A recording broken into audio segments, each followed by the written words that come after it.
রাতের অন্ধকারে হুড়মুড়িয়ে ভেঙে পড়ল মাটির বাড়ি। অল্পের জন্য রক্ষা পেল পরিবারের সদস্যরা। গৃহহীন পরিবারের সদস্যদের দাবি সরকারি সাহায্যের।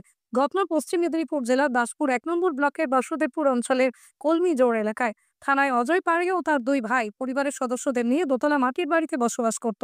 হঠাৎ কয়েকদিন ধরেই বাড়িতে দেখা যায় ফাটল। সেই মতোই সাবধান হয় পরিবারের সকলেই।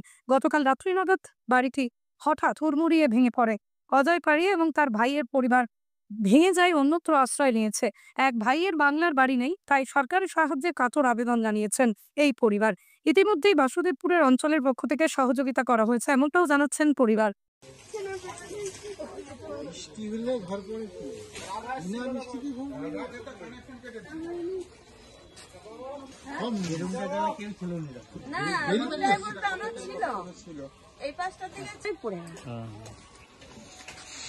রাত্রি 10টার সময় আমরা আর কোথায় থাকি, যার ঘরে আছি। বাপা শুনুন তো, দেখে নেই এইটা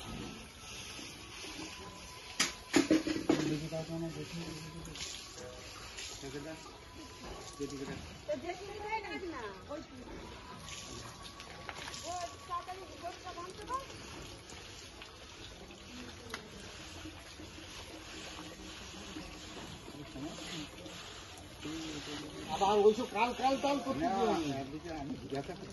না, কাল কাল কাল কিছু নয়। তুমি তবে তুমি যাও, তুমি দুটি চান টান করে খেয়ে দে, দেরি করবেন এইসব জিনিস আবার দেরি করে।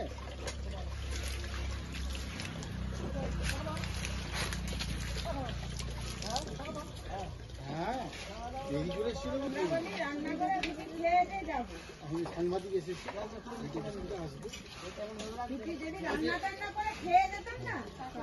মেজবাবু এটি জিজ্ঞেস করবে, বললে হবে।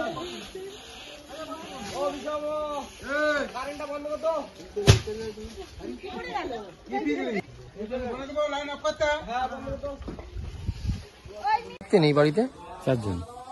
চারজন কিভাবে বাড়িটা পড়লো, কি হলো, কি তখন কোথায় ছিলেন? আমরা তখন পাশের বাড়িতে চলে গেলাম, মানে দুপুর থেকে আনজানটা হচ্ছিল যে বাড়িটা পড়ে যাবে, এরকম একটা ফাটল ধরছিল। সেটা বুঝতে পেরেই আমরা তখন আমার ভাইয়ের বাড়িতে চলে যাই। কজন থাকতেন এই বাড়িতে? এই বাড়িতে থাকতাম আমরা চারজন। এবার চারজনের ফ্যামিলি কত মেম্বার সেটা বলবো না না, কজন থাকতেন, ক ভাই থাকতেন আপনারা? আমরা এখানে 3 ভাই, আমার কাকিমা। ও থাকতেন, তাই তো। হ্যাঁ। যখন বাড়ি ভাঙছিল কেউ কি ছিলেন তখন? না, তখন কেউ ছিলাম না। আমরা চলে যাওয়ার আধ ঘন্টা পরে বাড়িটা পড়েছে। আচ্ছা, আপনাদের আর কোনো বাড়ি আছে? না, আমার আর কোনো বাড়ি নেই। এই বাড়িতেই থাকতেন? এই বাড়িতে। এখন তাহলে কোথায় থাকতেন? ওই তো ভাইয়ের বাড়িতে আছে। ভাইয়ের বাড়িতে আছে? একজন ভাইয়ের বাড়িতে আছে আর একজন ভাইপুর বাড়িতে আছে। বাংলার বাড়ি যে আবাস যোজনা, এই সব এই প্রকল্পে আপনার কোনো নাম আছে? আমার নাম আছে কিন্তু পাইনি। পাননি? প্রথম কিস্তির যে টাকা কি পেয়েছেন? না না না না, এখনো টাকা আসেনি? না। নাম আছে তাই তো? হ্যাঁ, নাম আছে। আপনার নাম? আমার নাম অজয় পড়িয়া। বাড়ি? বাড়ি কলিনগর। তখন বাড়িটা ভাঙে কোথায় ছিলেন তখন? আমরা তখন আমাদের পাশের বাড়িতে গেছিলাম।